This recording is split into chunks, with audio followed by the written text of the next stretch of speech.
Tips for Success for Exercise Set 1.4, Identifying Reliable and Unreliable Premises. From a Workbook for Arguments by Morrow and Weston. Arguments are both a way to convince others of something and a way to learn new things. We saw this in an earlier rule. A good argument leads you and other people from your premises that you already accept to conclusions that you, and perhaps also they, didn't previously accept. To do this, however, arguments need to start from premises that everybody accepts.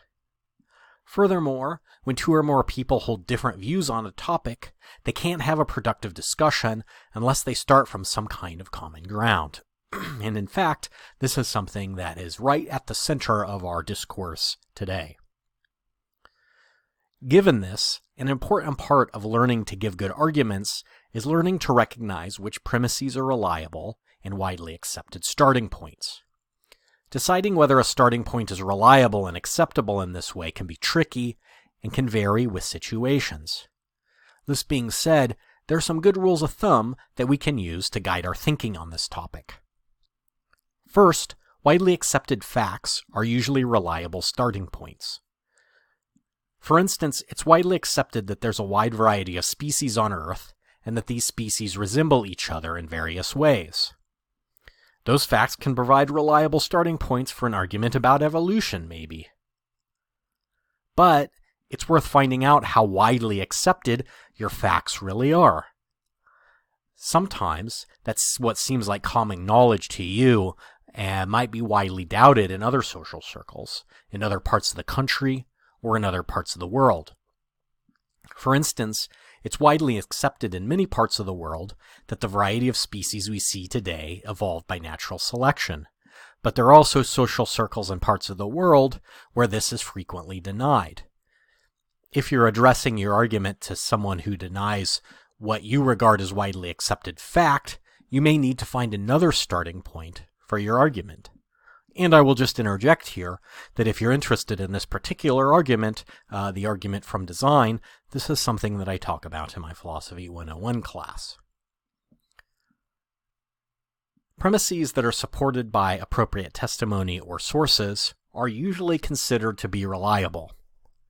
For instance, a trustworthy person tells you that she's been to Brazil and has seen pink dolphins living in the Amazon River. So, given this, you could count the statement, "There are pink dolphins living in the Amazon River," as a reliable premise. You see, so the reliability of the premise is based on the trustworthiness of the person that's reporting it to you. There are also guidelines to help you spot unreliable premises. Premises that are widely known to be false or easily shown to be false are unreliable. Again, however, remember that what may be widely known to be false in one context may be generally accepted elsewhere. It's important to remember your audience. And again, I think that this can give us quite a bit of insight into our discourse today. A big part of the problem is that both sides don't accept the same things to be true, and given that, we can see why it's very hard to make any progress. Other premises are unreliable not because we know that they're false, but because we don't know or we can't know whether they're true. Claims like this can't provide a solid foundation for an argument. Wild generalizations and overly vague claims fall into this kind of category. So do controversial claims offered without support and claims that we could never possibly verify. Remember, however, that there's a difference between claiming that a premise is unreliable and claiming that it's false. Saying that a premise is unreliable could just mean that you don't know whether it's true. You're not saying for sure that it's not true. You're just saying that you don't know whether it is or not.